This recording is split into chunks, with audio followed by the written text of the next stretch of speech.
The rain came down like grief itself, cold, relentless, and indifferent, as Anna Marek stumbled out of the Split County Court, clutching divorce papers that felt heavier than stone. Before we dive in, don't forget to subscribe to this channel for more thrilling stories, turn on the notification bell so you never miss an update, and sit back, relax, and enjoy this captivating tale. The marble steps blurred beneath her feet. 3 years of marriage, dissolved in 47 minutes. Judge Horvat's voice still echoed in her skull. The marriage between Anna Marek and Matej Marek is hereby dissolved. Dissolved. As if their life together had been nothing more than sugar in water, sweetness that vanished the moment you stopped stirring. Anna's hand trembled against the ornate iron railing, her knuckles white against the black metal slick with October rain. The Adriatic wind cut through her thin blazer. The navy one Matej had always hated, said it made her look too serious. She'd worn it today on purpose, a small act of defiance that now seemed pathetically insignificant. Behind her, the court's heavy wooden doors swung open. Matej emerged, his arm wrapped around her. Petra Novak. 24 years old, honey blonde hair perfectly styled despite the downpour, wearing the Gucci dress Anna had seen on their credit card statement 3 months ago. The same card she'd used to buy groceries while Matej claimed they needed to tighten the budget. Anna, wait. Matej's voice carried that practiced concern he'd perfected over the years, the tone he used when he wanted to appear reasonable. We should talk about the apartment. You can't actually think you're entitled to. She didn't turn around. Couldn't. If she looked at him now, at them together, she'd shatter completely, and she'd promised herself she'd make it to her sister Ivana's apartment in Mayhay before falling apart. Just a 10-minute walk. She could hold herself together for 10 minutes. Pusty je. Petra's voice was sugar-coated venom. Let her go. She's being dramatic, as always. The word struck like a physical blow. Dramatic. That's what Matej had called her when she'd found the hotel receipts. Dramatic when she'd discovered the texts. Dramatic when she'd asked him to choose. He'd chosen. Anna forced her legs to move, descending the rain-slicked steps one at a time. Her heels, the nude pumps she'd bought for their first anniversary dinner, clicked against stone. Everything she wore carried a memory, and each memory was a small knife twisting deeper. The Riva promenade stretched before her, palm trees swaying violently in the storm. Split's harbor churned grey and angry, waves crashing against the ancient Diocletian's palace walls that had stood for 1700 years. Those walls had survived emperors and wars and centuries of storms. Anna wasn't sure she'd survive the next 10 minutes. Her phone buzzed. Ivana. Where are you? I have Rakija and your favorite Strukli waiting. Just get here, Sestro. Sister. The word made her throat tighten. Ivana was all she had left. Their parents had died in a car accident 5 years ago. Matej had held her through those dark months, had been her anchor. Or so she'd thought. Now she wondered if even that had been performance, if he'd been counting the days until her grief became inconvenient. The rain intensified, turning the promenade into a blur of grey. Anna's vision swam, from rain or tears, she couldn't tell anymore. Her chest felt tight, compressed, as if someone had wrapped steel bands around her ribs and was slowly tightening them. Just breathe. Just walk. Just survive. She'd skipped breakfast. And lunch. Food had seemed impossible, unnecessary.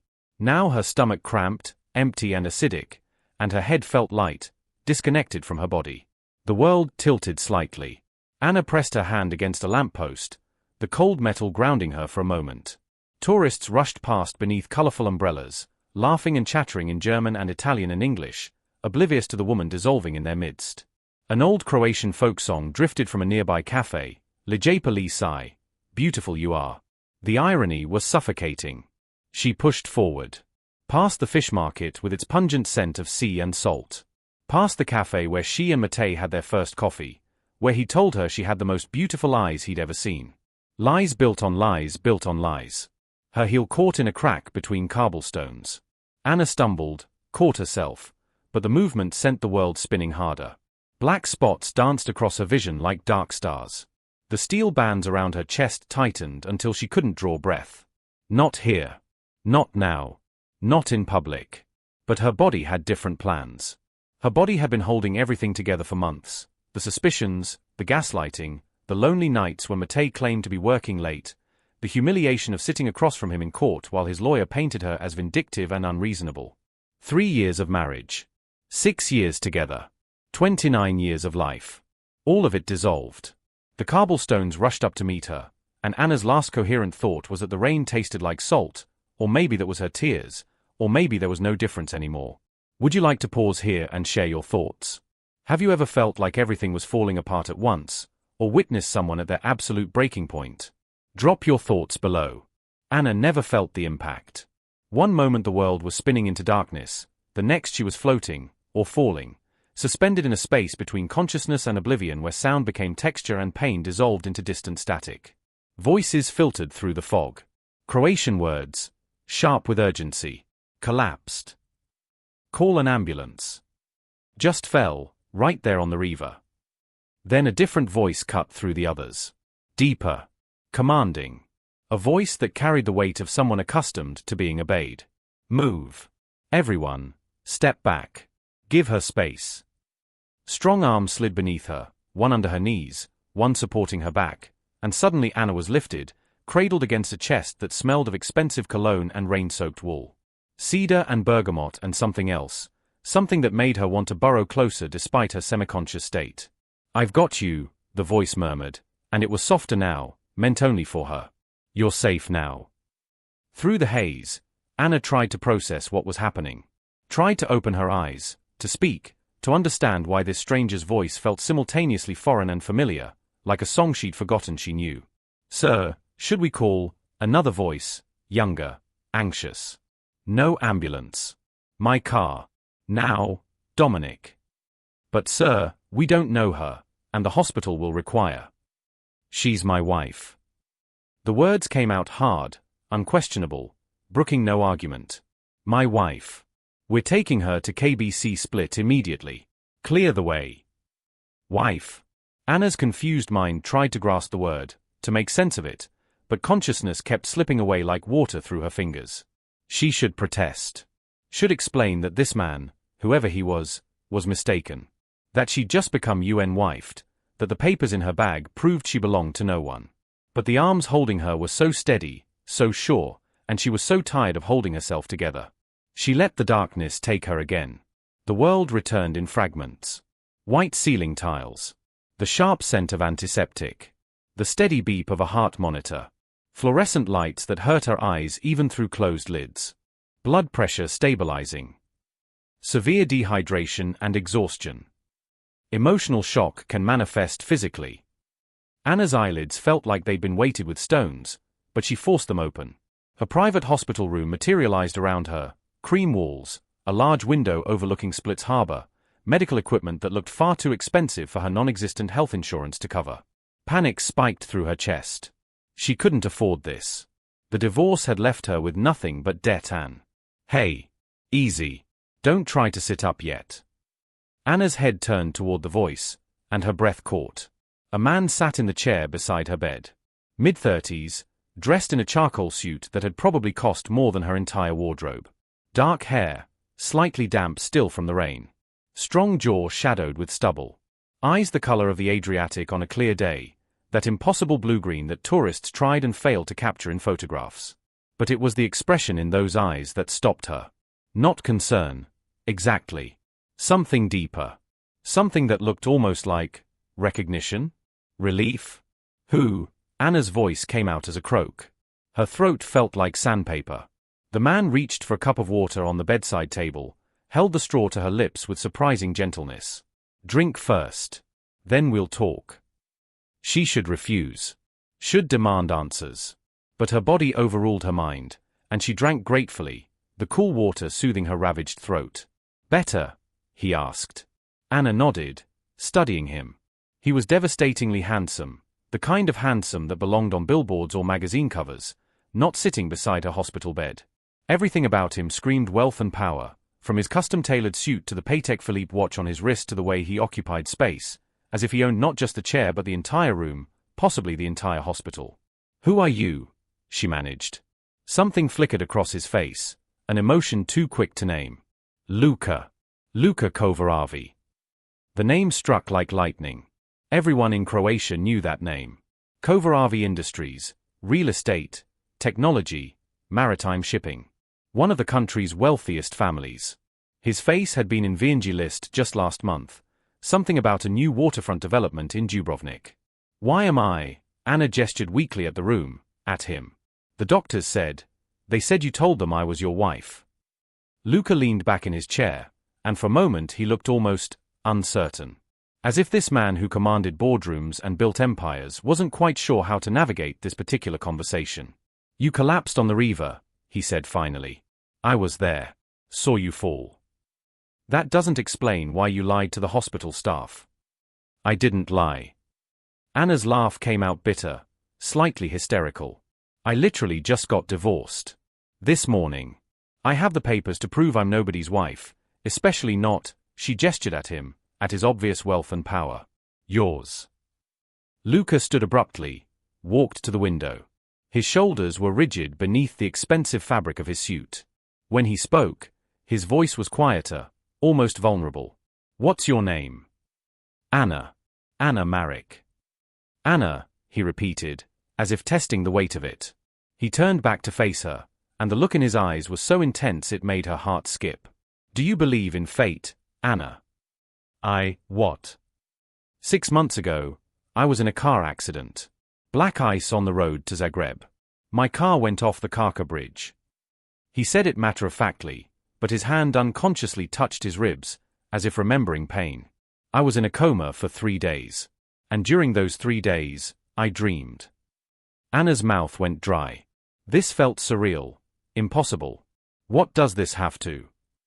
I dreamed of a woman, Luca continued, his gaze never leaving hers. Dark hair.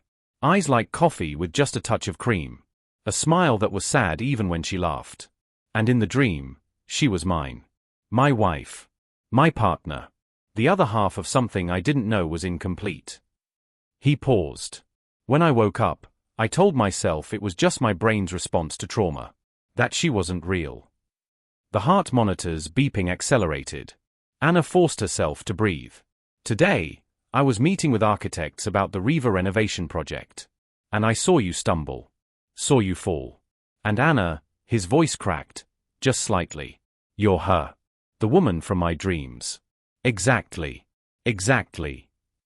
The room felt too small suddenly, the air too thin. This was insane. Men like Luca Kovaravi didn't believe in prophetic dreams. They believed in spreadsheets and contracts and quarterly earnings. That's... Anna searched for words. That's impossible. You don't know me. You can't just... People don't just... I know. Luca moved closer, but stopped a respectful distance from the bed. I know how it sounds. Trust me, I've spent 6 months trying to convince myself I was crazy. But then you fell, and I knew. In that moment, I knew that if I let you disappear into the chaos, if I let bureaucracy and hospital protocol get in the way, I'd lose something I've been searching for without even knowing I was searching. So you told them I was your wife. Anna's head was spinning again, but not from dehydration this time. You lied to doctors, hospital administrators. I told them what felt true. His voice was steady now, certain. And before you think I'm some obsessive stalker, I'm not trying to trap you or force anything. The moment you want to leave, you leave. No obligations, no expectations. But Anna, he pulled something from his pocket. A business card, which he placed on the bedside table. I couldn't watch you fall and do nothing. And I couldn't watch you wake up alone in a hospital, dealing with insurance and bills and questions. Not when. Not when what? Not when you looked like someone who'd already been through hell today. The accuracy of that statement made tears prick at Anna's eyes. She blinked them back furiously. You don't know anything about me. No, Luca agreed. I don't. But I'd like to. And I think maybe you needed someone to catch you today. So I did. Everything else. He gestured vaguely. We can figure out as we go. Anna stared at him, this impossible stranger with his impossible story. Every rational part of her brain screamed that this was madness. That men like him didn't rescue women like her. That dreams didn't come true, especially not on the worst day of your life. But there was something in his eyes. Something that didn't feel like performance or manipulation. Something that looked almost like hope. The door opened, and a doctor entered, Dr. Petrov, according to his name tag. He smiled warmly at Anna, then at Luka. Ah, Gospoa Kovaravi, good to see you awake. Your husband has been very worried. Anna opened her mouth to correct him, to explain the misunderstanding, but Luka's gaze caught hers. In his eyes, she saw a question. A choice. She could expose the lie. Could explain that this was all a bizarre mistake, that she was nobody's wife, that she was just a broken woman who'd collapsed on the street like a character in a bad movie. Or she could let herself be caught, just for a moment. Could accept this impossible kindness from this impossible stranger. Could pretend, for a few hours or days or however long this fever dream lasted, that someone had chosen her. That she was worth rescuing. The doctor waited, clipboard in hand. Anna looked at Luka, at this man who'd told doctors she was his wife based on a dream, who'd carried her out of the rain, who was offering her a lifeline she didn't understand but desperately needed. How long do I need to stay? She heard herself ask. Dr. Petrov consulted his notes. We'd like to keep you overnight for observation.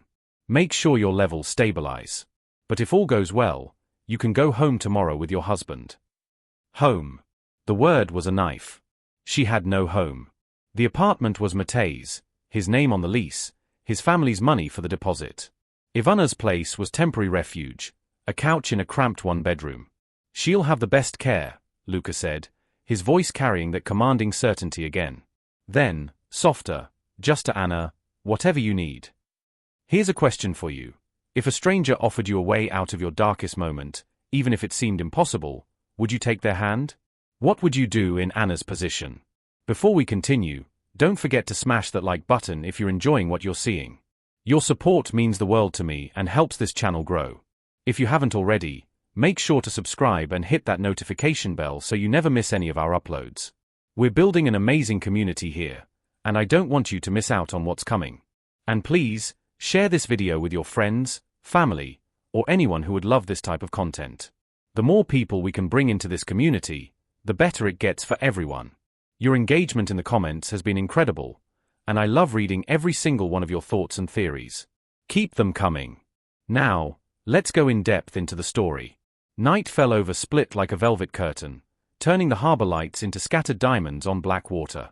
Anna lay in her hospital bed, watching the city through her window, wondering if she'd somehow slipped into an alternate reality where nothing made sense anymore. Luka had left an hour ago, something about handling arrangements, but not before ensuring she had everything she needed. Fresh clothes in her size, delivered by some personal shopper. Dinner from Konoba Matajuka, the restaurant she'd mentioned craving once during a conversation she barely remembered having. Her phone, rescued from her bag along with those damned divorce papers she wished she could burn. The phone buzzed. Ivana. Again. Anna, where are you? I'm losing my mind. Please tell me you're okay. Call me. Anna stared at the message, fingers hovering over the keyboard. What could she possibly say? Sorry, I collapsed on the river and a billionaire who dreamed about me in a coma claimed I'm his wife and now I'm in a private hospital room that probably costs more per night than I make in a month.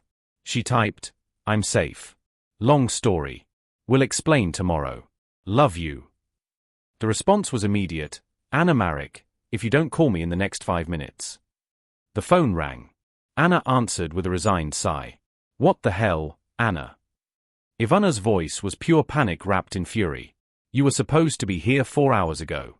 I called the court, I called hospitals, I almost called the police. I'm sorry, Ivka. I'm at KBC Split. I collapsed after the hearing. The fury drained instantly into concern. What? Oh my God. Are you okay? What happened? Is it your heart? The stress? I'm coming right now. No, I'm fine. Just dehydration and exhaustion. They're keeping me overnight for observation, but I'm fine. You're not fine. Nothing about this is fine. Ivana's voice cracked. That bastard Matej, I should have been with you today. I should have. You had work. It's okay. It's not okay. A pause, then Ivana's tone shifted, sharpened. Wait. KBC Split? Anna, you don't have insurance that covers private hospitals. How are you, who's paying for this? And there it was. The question Anna had been dreading. It's complicated. Complicated how? Anna took a breath. A man helped me. When I collapsed. He brought me here. A man. Ivana's voice dripped with suspicion. What man? Anna, please tell me you didn't. His name is Luca Kovaravi. Silence. Then, Luca Kovaravi. As in Kovaravi Industries Luca Kovaravi? As in billionaire developer Luca Kovaravi? That Luca Kovaravi. Yes. Why would, how do you even, Anna, what is happening? I don't know, Anna admitted, and the honesty of it made her voice small. I don't know, Ivka. He was there when I fell. He brought me here. And he told the hospital I'm his wife so they'd treat me without insurance complications. Another silence, longer this time. When Ivana spoke again, her voice was carefully controlled. Anna, listen to me very carefully. You just got out of a marriage with a manipulative liar. You're vulnerable. And now some rich guy is playing white knight and claiming you're his wife? Does this not set off every alarm bell in your head? It does, Anna said. All of them. But Ivka, he's not pushing anything. He's not asking for anything. He just what? Rescued you out of the goodness of his billionaire heart? Men like that don't do things without wanting something in return. You sound like Matej, Anna said quietly. The words hung between them like a slap. I'm sorry, Ivana said finally. I'm sorry, that was unfair. I'm just scared for you. You've been through so much, and I don't want to see you hurt again. I know. I'm scared too. Anna closed her eyes. But right now, I need to sleep in a bed that isn't a couch, eat food that isn't structure from a sympathy basket, and not think about the fact that my entire life just imploded. Can I have that? Just for tonight. Ivana sighed. I'm coming by first thing tomorrow morning. And if this Luca Kovaravi tries anything, you'll destroy him. I know. Anna smiled despite everything. I love you, Sestro. Love you too. Be careful, Anna. Please. After they hung up, Anna stared at the ceiling, Ivana's words echoing in her mind. Men like that don't do things without wanting something in return. But what could she possibly have that Luca Kovaravi would want? Sleep came fitfully, broken by dreams that tangled reality with confusion. Matej's face morphing into Luca's. The courtroom dissolving into rain. Strong arms carrying her, but she couldn't see who they belonged to. She woke to pre-dawn grey and the soft sound of someone breathing. Anna's eyes snapped open. Luca sat in the same chair as yesterday, but now he was asleep, his head tilted at an angle that would give him a vicious neck ache. His suit jacket was draped over the chair's arm, tie loosened, top button undone. In sleep, the commanding certainty was gone, replaced by something almost vulnerable. He'd stayed. All night. As if sensing her gaze, Luca stirred, his eyes opening slowly. When he saw her watching him, he straightened, wincing. Sorry, he said, voice rough with sleep. I didn't mean to fall asleep. The nurses kept saying I should go home, but I wanted to make sure. He stopped, as if realizing how that might sound. I wanted to be here if you needed anything. You stayed all night. I told them you were my wife. A slight smile. Husbands stay. Even pretend husbands. Especially pretend husbands. We have to be convincing. Despite everything, Anna felt something warm flicker in her chest. You could have just paid my bill and left. You didn't have to. I did, actually. Luca stood, rolling his shoulders to work out the stiffness. Have to, I mean. I couldn't leave. Believe me, I tried to tell myself to go home, get proper sleep, handle this from a distance. He met her eyes. I couldn't. Because of your dream. Because of you. He said it simply, as if it were obvious. Dream or no dream, Anna, I watched you fall yesterday and it felt like watching something precious shatter. I've built buildings, negotiated deals worth millions, managed thousands of employees. But catching you, he paused. That's the most important thing I've ever done. Anna's throat tightened. You don't even know me. Then tell me. Luca pulled the chair closer to the bed, sat down. Tell me who you are. Why you were alone on the river on what was clearly the worst day of your life. Tell me what brought you to that moment. It's not a pretty story. The real ones never are. And maybe it was because she was exhausted, or because he'd stayed all night in an uncomfortable chair, or because he looked at her like she was something valuable instead of broken. But Anna found herself talking. She told him about Matej. About their 6 years together, the promises made and broken. About the slow realization that she was married to a stranger wearing her husband's face. The gaslighting, the affairs she'd ignored until she couldn't, the final humiliation of yesterday's hearing. He told the judge I was unstable, Anna said, surprised by how steady her voice remained. Said I was prone to emotional outbursts and financially irresponsible. Meanwhile, he was spending our money on hotels with Petra. On jewelry I never received. On a life I wasn't part of. Luca's jaw tightened. And the judge believed him. Why wouldn't he? Matej is charming. Convincing. And Anna looked down at her hands. I was the angry wife. The hurt wife. The wife who couldn't keep it together in court. Everything he said I was. You were the betrayed wife, Luca corrected quietly. There's a difference. Anna glanced up, found him watching her with an intensity that made her pulse quicken. My turn, he asked. Your turn. Luca leaned back, and for a moment he seemed to be deciding where to begin. My father built Kovaravi Industries from nothing. Started as a fisherman in Hvar, saved every kuna, bought one boat, then another, then a fleet. By the time I was born, we were wealthy. By the time I was 10, we were one of the richest families in Croatia. That doesn't sound like a tragedy. It's not. But wealth doesn't equal happiness, as I'm sure you know. Luca's smile was bitter. My father died when I was 25. Heart attack. Left me everything, the company, the responsibility, the expectations. I spent the next decade proving I could do it, that I wasn't just some rich kid playing businessman. I built partnerships, expanded into new markets, tripled our revenue. Sounds impressive. It was empty. The admission came out raw. Every success felt hollow because there was no one to share it with. My mother remarried and moved to Italy. My younger sister, Petra, different Petra, he added with a slight smile, lives in Australia with her husband. I dated, but it was always. He gestured vaguely. Transactional. Women who wanted the Kovaravi name, the money, the lifestyle. None of them wanted me. So you threw yourself into work. Until I drove off a bridge. Luca's laugh was humorless. Literally. That's what 3 days without sleep does. You forget black ice exists. They said I was lucky to survive. Said the car was completely destroyed, that by all logic I should have died on impact. But you dreamed instead, Anna said softly. I dreamed. Luca's gaze found hers. And in those dreams, I had something I'd never had before, someone who saw me, not my bank account or my name or what I could provide. Just me. And when I woke up, I felt the absence of something I'd never actually had. Like being homesick for a place you've never been. The room fell quiet except for the distant sounds of the hospital waking up, carts rolling, voices in the hallway, the eternal beeping of machines. This is crazy, Anna whispered. Completely. People don't meet like this. And yet. I'm a mess, Luca. My life is in pieces. I have no job. I quit when Matej said his income was enough.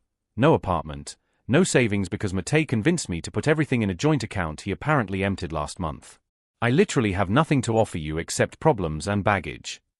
Luca leaned forward, and the look in his eyes was so earnest it made Anna's breath catch. Anna. I don't need you to offer me anything. I have money, property, more resources than I know what to do with. What I don't have is what I saw in my dreams. Someone real. Someone who understands that beneath all the wealth and success, I'm just a man who's tired of being alone. He paused. And maybe I'm crazy, but I think you understand that better than anyone right now. Because I'm alone too.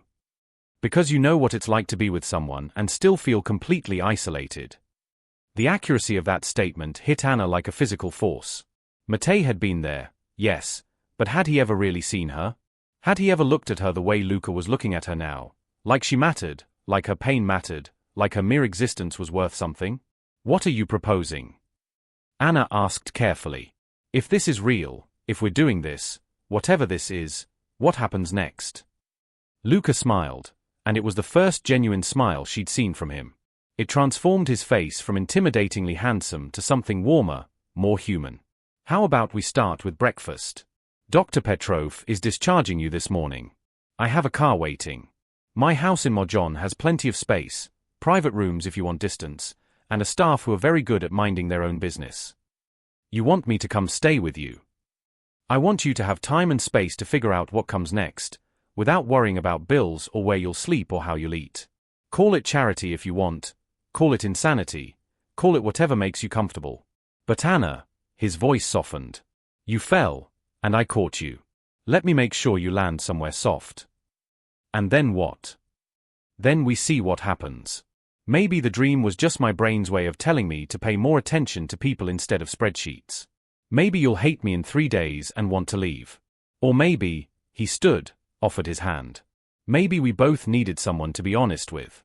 No performance, no pretending. Just two people trying to figure out life. Anna stared at his outstretched hand. Every logical part of her brain screamed warnings. This was too fast, too strange, too much like a fairy tale that would curdle into nightmare. But then she thought about the alternative, Ivana's couch, job hunting with a resume that had a 3-year gap, facing the ruins of her life alone while Matej moved on with Petra like Anna had never existed. At least this way, she'd have space to breathe. To figure out who she was outside of being Matej's wife. And if Luka Kovaravi turned out to be just another man who wanted something she couldn't give, well, she'd survived one broken heart. She'd survive another. Anna placed her hand in his. Breakfast sounds good, she said. His fingers closed around hers, warm and steady, and for the first time in months, maybe years, Anna felt like she was being held instead of trapped. Then let's get you home, Luka said. Home. The word still hurt, but maybe, just maybe, it could mean something different this time. What would you do? Would you trust a stranger who seems too good to be true, or play it safe and face your struggles alone? Is this the biggest risk of Anna's life, or her only real chance at a fresh start? Luka's house wasn't a house. It was a statement. Perched on the slopes of Mojon Hill, the villa overlooked Split like a crown jewel surveying its kingdom.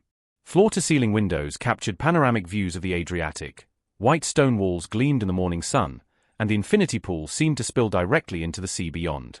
Anna stood in the foyer, suddenly hyper-aware of her wrinkled clothes and the fact that she smelled like hospital antiseptic. Gospoa Kovaravi, Dobrodoli. An elegant woman in her 50s appeared, her smile warm and professional. I'm Marta, the house manager. Mr. Kovaravi told us to prepare the East Wing guest suite for you. Gospoa Kovaravi. Mrs. Kovaravi. The name sat strange on Anna's shoulders, like a coat that didn't quite fit. Marta, this is Anna, Luka said, his hand resting lightly on Anna's lower back, a touch that felt protective rather than possessive. She'll be staying with us for a while. Please make sure she has everything she needs. Of course. Marta's eyes twinkled with something Anna couldn't quite read. It's wonderful to finally have a woman's presence in this house again. It's been far too quiet for far too long. Luka's expression softened. Marta practically raised me. She's been trying to marry me off for years.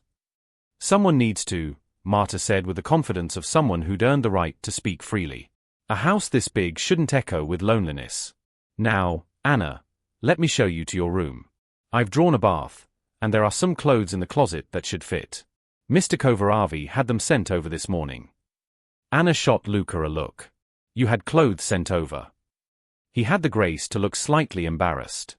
I may have called my sister in Australia at 3 a.m. She has excellent taste and your approximate size. If anything doesn't fit or isn't your style, we'll get whatever you need. Luka, you can't just. I can, and I did. Anna, please. His voice was gentle but firm. Let me do this. You've spent years making yourself smaller to fit into someone else's life. Let yourself take up space here. The words hit harder than they should have. Making yourself smaller. God, when had she become so good at shrinking? Marta led her up a sweeping marble staircase to the east wing.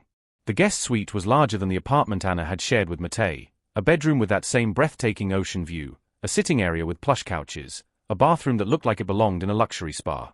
The bath is ready, Marta said, gesturing to the ensuite where Anna could see steam rising from what appeared to be a sunken tub. Take your time.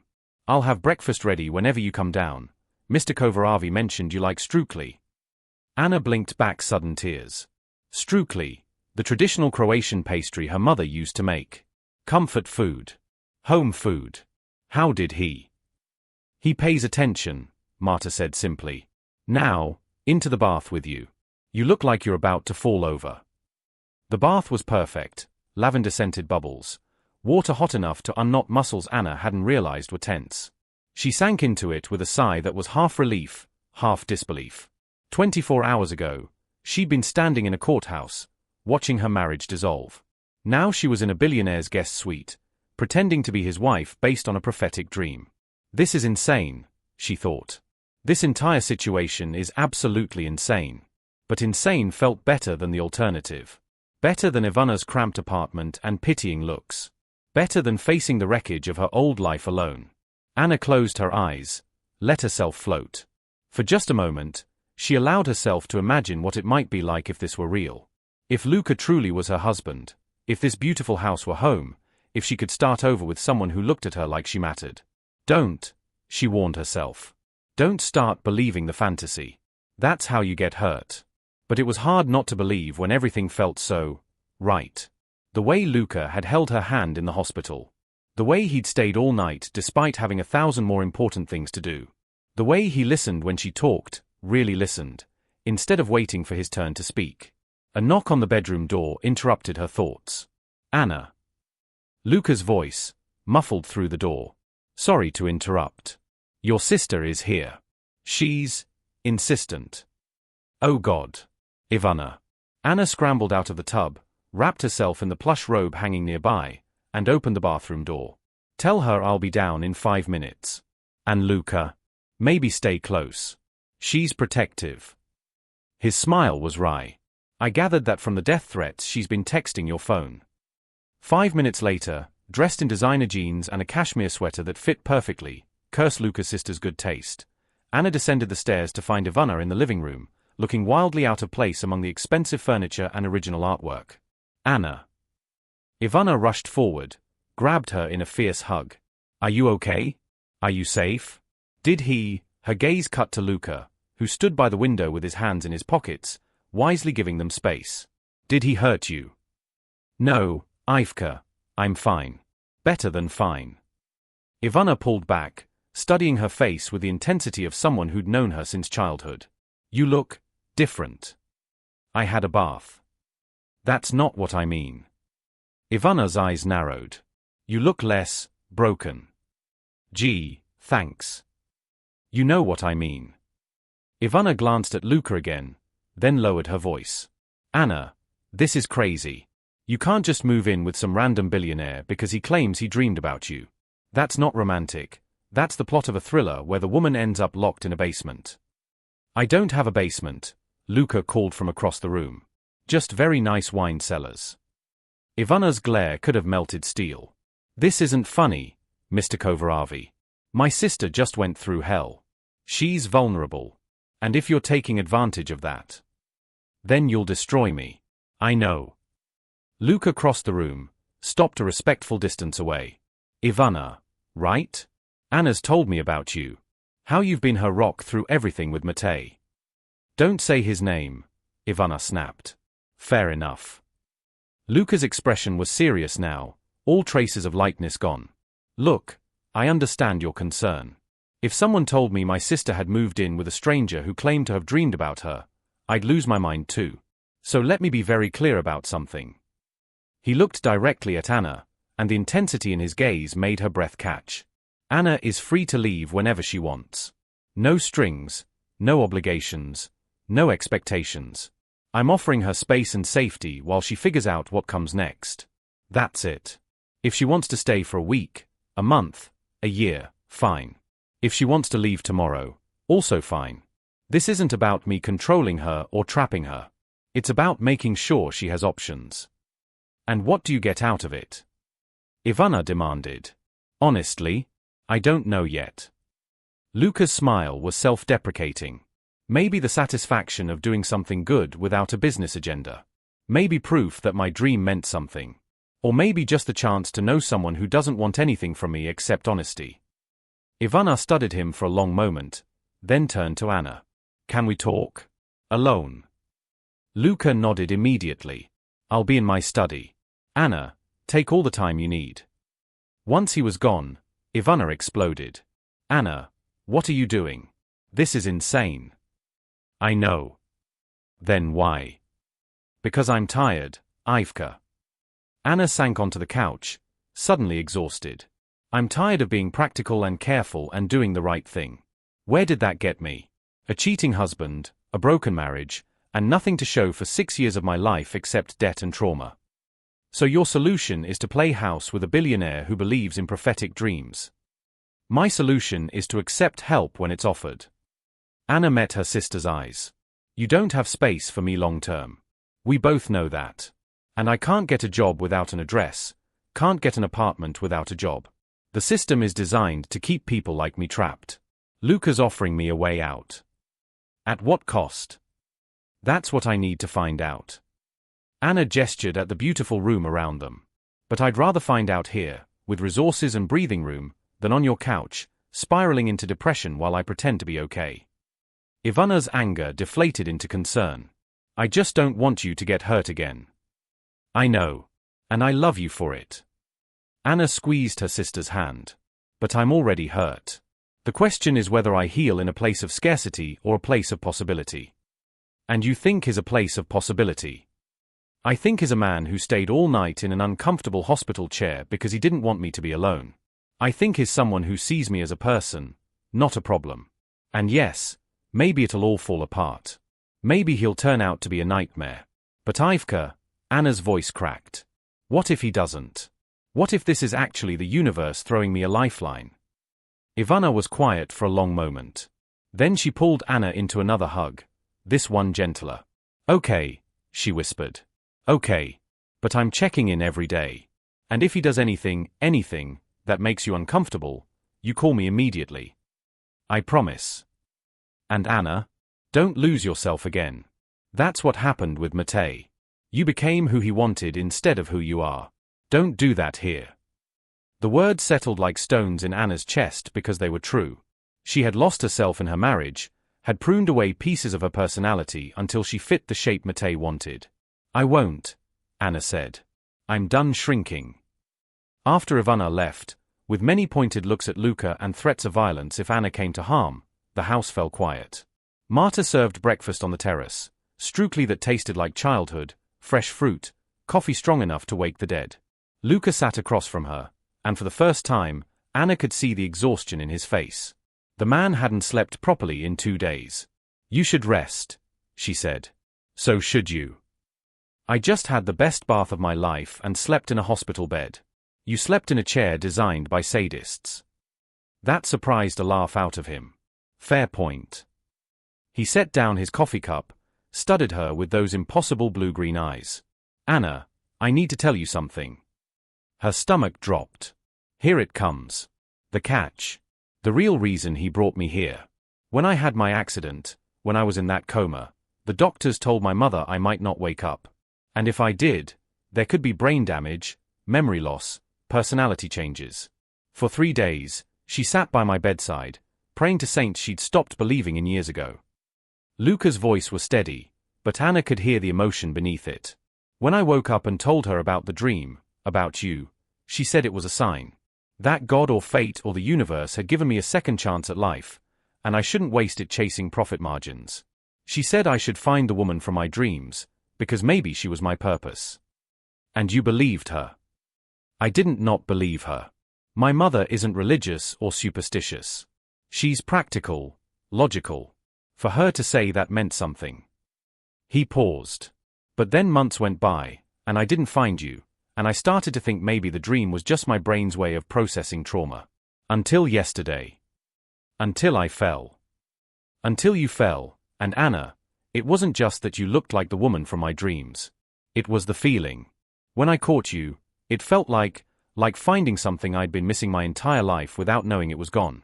Like a key fitting into a lock. Anna's heart pounded so hard she was sure he could hear it. That's a lot of pressure to put on a complete stranger. I know. And I don't mean it as pressure. I'm not saying you're my soulmate or my destiny or any of that fairytale nonsense. I'm just saying, he reached across the table, stopped just short of touching her hand. I'm saying there's something here. Some connection I can't explain. And I'd like the chance to explore it, if you're willing. No expectations.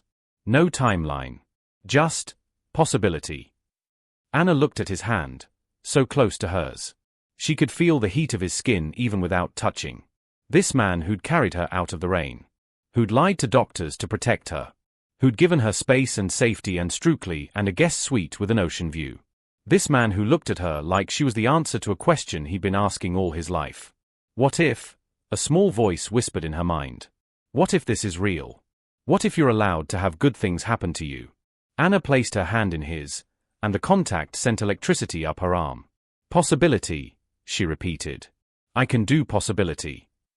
Luca's smile was brilliant, transforming his tired face into something that made Anna's breath catch. Yeah. Yeah. But Luca, I need to be honest with you too. I'm a mess right now. I'm angry and hurt and I don't trust easily anymore. I might push you away. I might test you to see if you'll leave like Matei did. I might be difficult and complicated Anna. He squeezed her hand gently. I'm a workaholic who drives off bridges because I forget to sleep. I have control issues and I'm terrible at asking for help and I've been told I'm emotionally unavailable by 3 different therapists. We're both complicated. Let's be complicated together. Despite everything, the insanity of the situation, the vulnerability of the moment, the sheer impossibility of it all, Anna laughed. Really laughed, for the first time in what felt like years. Okay, she said. Let's be complicated together. The days that followed took on a strange, dreamlike quality. Anna woke each morning in her ocean view suite, still half expecting to find herself on Ivana's couch. But no, the silk sheets were real, the sunrise over the Adriatic was real, and Luca was real. He went to work most days, leaving early and returning for dinner. Never late. Always when he said he'd be home. Anna found herself waiting for the other shoe to drop, for him to start working late like Matei had, but it never happened. Instead, he'd come home and find her reading in the garden or swimming in the pool, and his face would light up like she was the best thing he'd seen all day. How was your day? Became their ritual. They'd have dinner on the terrace, watching the sun paint the sky in shades of coral and gold, and they'd talk. Really talk. About everything and nothing. Luca told her about the stress of running a company founded by his father, about the weight of expectations and the loneliness of success. Anna told him about her dreams of being a teacher, dreams she'd abandoned when Matei said they couldn't afford for her to go back to school. Why can't you afford it now? Luca asked one evening, his tone carefully neutral. Because I have no money and, Anna stopped, seeing where he was going. Luca, no. Why not? You want to teach. I have more money than I could spend in 10 lifetimes. Let me invest in your education. That's not, you can't just. Anna, I spend more on business lunches than university tuition costs. Let me do this. Not because you owe me anything, but because the world needs more good teachers, and you'd be brilliant at it. She wanted to refuse. Pride demanded she refuse. But the look in his eyes, genuine enthusiasm, no hidden agenda, made her pause. I'll think about it, she said finally. That's all I ask. And he didn't push. Never pushed. Just left university brochures casually on the kitchen counter and waited. 3 weeks into her stay, Anna was in the garden when her phone rang. Unknown number. Hello. Anna. It's Matei. Her blood turned to ice. She hadn't spoken to him since the courthouse. Hadn't wanted to. How did you get this number? Is it true? His voice was tight with something Anna couldn't identify. Are you actually married to Luca Kovaravi? Anna's mind raced. How did he? Then she remembered, Croatia was small, split smaller. Gossip traveled faster than light. Why do you care? Why do I, Anna? You can't seriously expect me to believe you just happened to land a billionaire weeks after our divorce. What did you do? Have him lined up the whole time? Were you cheating on me? The audacity nearly made her laugh. You're calling me a cheater? You? The man who had an affair for over a year. That was different. Petra and I actually love each other. You're obviously just using him for his money. And there it was. The same Matei, always ready to twist reality until he was the victim and she was the villain. Goodbye, Matej. Wait, Anna, listen, I need to talk to you about the settlement.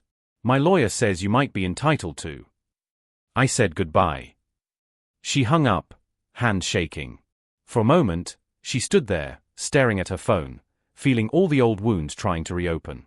Then strong arms wrapped around her from behind, and she knew without looking that it was Luka. I heard you on the phone, he said quietly. Are you okay? Anna leaned back against his chest, let herself be held. He called me a gold digger. Said I'm using you. And what do you say? She turned in his arms, looked up at his face. I say that I'm falling for a man who makes me laugh, who listens when I talk, who sees me as a partner instead of a possession. If that's being a gold digger, then I guess he's right. The words hung between them, heavy with implications. Anna's heart hammered. She'd said too much, revealed too much. Luka's hand cupped her cheek, and the tenderness in his touch made her eyes sting. Anna, he said softly, I've been falling for you since the moment I caught you in the rain. But I didn't want to push, didn't want to make you feel pressured or... She kissed him. It wasn't planned, wasn't calculated. She just needed to. Needed to know if this connection between them was real or imagined, chemistry or fantasy. The moment their lips met, Anna had her answer. Real. This was real. Luka made a sound low in his throat, pulled her closer, kissed her back with a tenderness that undid her. His hand tangled in her hair, her fingers gripped his shirt, and for a perfect moment, the world narrowed to just this. Just them, just the taste of coffee and promise and possibility. When they finally broke apart, both breathing hard, Luka rested his forehead against hers. I should probably mention, he said, voice rough, that I've been in love with you for weeks. Maybe since the hospital. Maybe since the dream. I don't know anymore where the fantasy ended and reality began. I should probably mention, Anna replied, that I'm terrified. Of this, of us, of everything. But I'm more terrified of walking away and spending the rest of my life wondering what if. Then don't walk away. Luka's eyes searched hers. Stay. Not as my pretend wife, not as a guest, but as... As what? As the woman I want to build a life with. For real this time. Anna's breath caught. This was crazy. They'd known each other for 3 weeks. People didn't fall in love this fast, didn't make life-altering decisions based on dreams and rescue and structure on a terrace. Except Anna had spent 6 years being practical, being careful, building a life with someone who'd seemed safe and stable. And where had that gotten her? Maybe it was time to be impractical. To leap without looking. To trust the feeling in her chest that whispered home every time Luka looked at her. Okay, she whispered. Okay. Okay, let's build a life. Together. For real. Luka's smile was incandescent. He lifted her off her feet, spun her around, and when he set her down, he kissed her again, deeper this time, full of promise and passion and all the possibilities they'd been dancing around for weeks. And Anna kissed him back, tasting salt air and hope and the beginning of something that felt like destiny. 6 months later, Anna stood in front of the mirror in what had become their bedroom. Not the guest suite, but Luka's room, with its massive windows overlooking the Adriatic and the bed they now shared. She barely recognized the woman staring back at her. Not because she looked different, though she did. Her hair was longer, her face had color again, her eyes held light instead of shadows. But it was deeper than appearance. The woman in the mirror stood taller, took up more space, smiled like she meant it. This woman knew who she was. You're going to be late for your own celebration, Luka said from the doorway, and Anna turned to find him watching her with that expression he got sometimes, like he couldn't quite believe she was real. She still got the same feeling about him. I'm nervous, Anna admitted. What if I fail? What if I'm terrible at it? Then you'll figure it out, adjust, and try again. That's what you do. Luka crossed the room, wrapped his arms around her waist from behind so they were both reflected in the mirror. But you won't fail. You're brilliant, Anna. Those kids are lucky to have you. Anna leaned back against him, studying their reflection. 6 months ago, she'd been a woman who'd lost everything. Now she was about to start her first day as a student teacher at a split elementary school, working toward the degree she'd abandoned years ago. Luka had kept his promise. He'd paid for her enrollment at the University of Split's Faculty of Humanities and Social Sciences without making her feel like she owed him anything. When she tried to protest, tried to work out a payment plan, he'd simply said, "Invest in yourself now. Change lives later. That's payment enough." "How did I get so lucky?" she whispered. "Luck had nothing to do with it." Luca kissed her temple. "You fell, I caught you, and we both decided to stop running from what we needed. That's not luck, Lubavi. That's choice." "Lubavi. My love." The endearment still sent warmth cascading through her chest. "Come on," Luca said, taking her hand. "Everyone's waiting." The terrace had been transformed. Marta had outdone herself. Flowers everywhere, a banner reading "Congratulations, Anna." In Croatian, tables laden with food. Ivana was already there, along with Luca's mother, who'd flown in from Italy, his sister Petra via video call from Australia, and a handful of Anna's new university friends. But the biggest surprise was the elderly couple standing near the railing, holding hands and smiling at her with tears in their eyes. Gospodin and Gospoa Tomic. Anna breathed. Her former neighbors, the couple who'd lived next door to her and Matej's apartment. They'd been kind to her during the divorce, had testified about Matej's late-night visitors when she'd needed witnesses. "We couldn't miss celebrating you," Gospoa Tomic said, pulling Anna into a hug. "We heard you were starting your teaching program. We always knew you'd do something wonderful." "How did you?" Anna looked at Luca, who shrugged innocently. "I may have tracked them down and invited them. You mentioned once how much their support meant during the divorce." Of course he had. That was Luca, paying attention to the small things, the details that mattered. The celebration was perfect. They ate and laughed and toasted Anna's future. Ivana cornered Luca at one point, and Anna watched with amusement as her sister interrogated him like a crime suspect. "What are your intentions toward my sister?" Ivana demanded, arms crossed. "To love her, support her dreams, and spend the rest of my life proving I'm worthy of her," Luca said without hesitation. Ivana studied him for a long moment, then her stern expression cracked into a smile. "Good answer. But I'm still watching you. I wouldn't expect anything less." As the sun began to set, painting the sky in shades of amber and rose, Luca clinked his glass for attention. "I want to say something," he announced, and the terrace fell quiet. 6 months ago, I was a man who'd convinced himself that success and loneliness were the same thing. That building empires meant sacrificing connection. That dreams were just your brain's way of processing trauma. His eyes found Anna's across the terrace. "Then I met a woman who taught me that I was wrong about everything. Anna, you've changed my life in ways I'm still discovering. You've made this house feel like a home. You've reminded me that vulnerability isn't weakness and that love doesn't diminish you, it expands you. You've shown me what it means to be brave enough to start over, to chase dreams even when you're terrified, to choose hope over despair." Anna's eyes were burning, her throat tight. Luca crossed to her, took her hands in his. "I told the hospital you were my wife because it felt true, even though I didn't understand why. Now I understand. It was true because it was meant to be true. Not then, but now. Not because of a dream, but because we chose each other." He dropped to one knee, and Anna's heart stopped.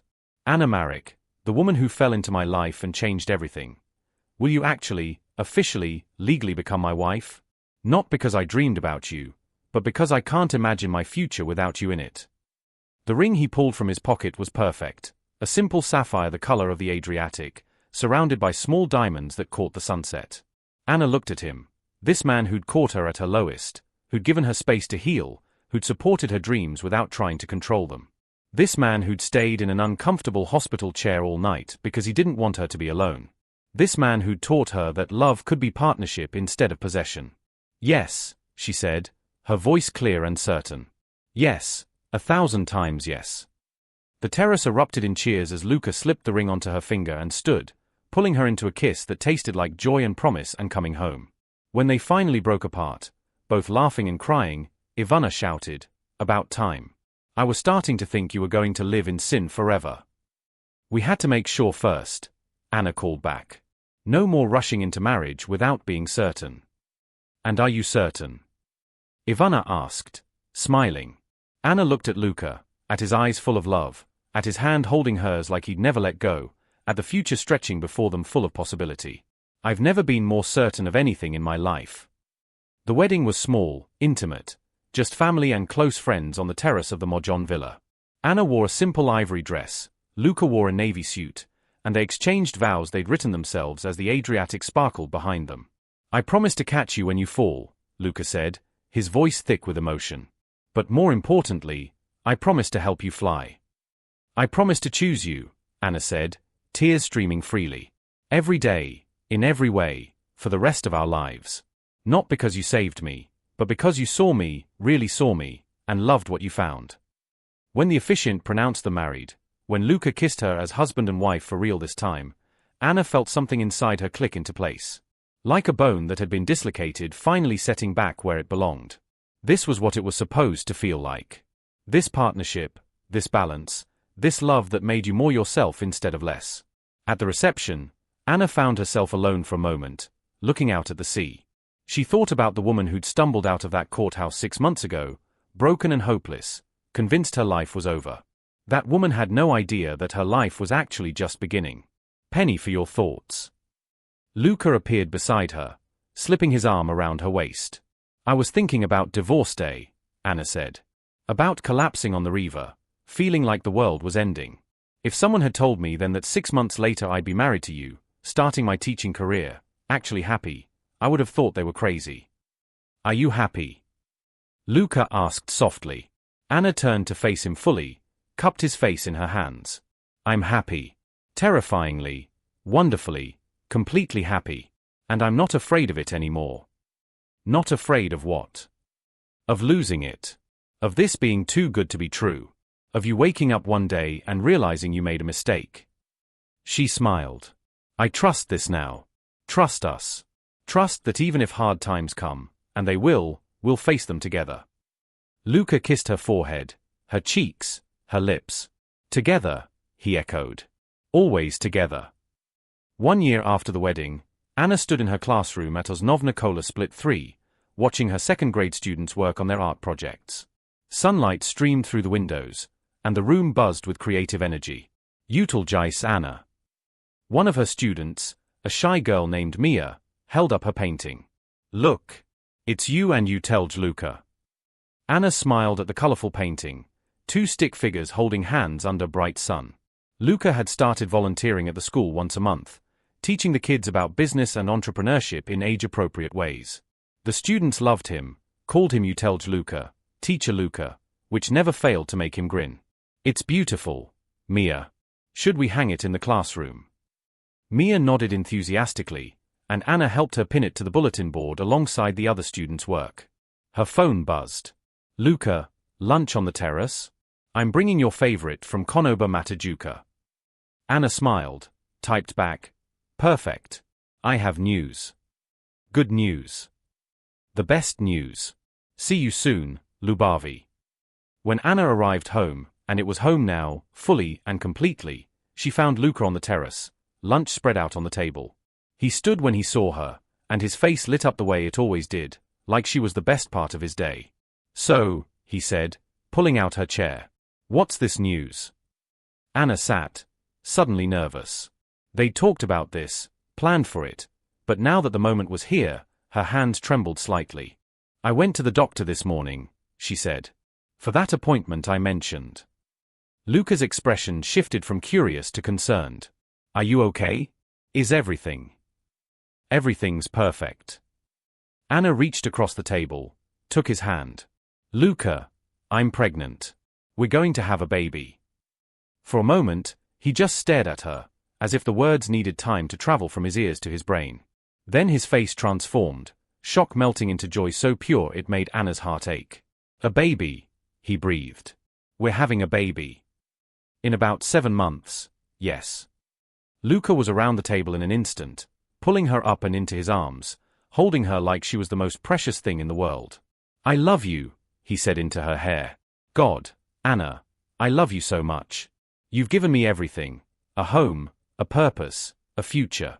And now we get to create a new life together," Anna finished. "Build a family.